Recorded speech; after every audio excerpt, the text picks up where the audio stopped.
when you are running ad, this is how to check your ad that is currently running to see whether it is converting. So click on your inbox, you will see system notification.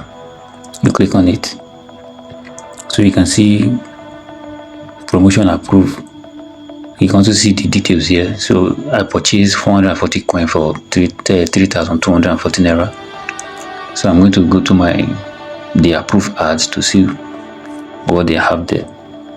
So I need to see how much I've spent, the activities of my ads. So you can see I've spent 988 naira, and the apply now button that I have, which will lead people to my landing page, have 60 click. Imagine 988 naira gave me 60 click. These are interested people. All right, so you scroll down to see the effects. I think we have 60% May. All right,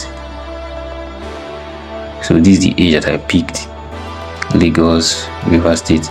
So the age you are seeing there is what I picked. The interest you are seeing here is what I picked in my targeting.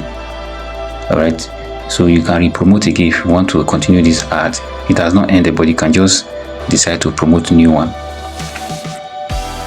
and you can also end the ad.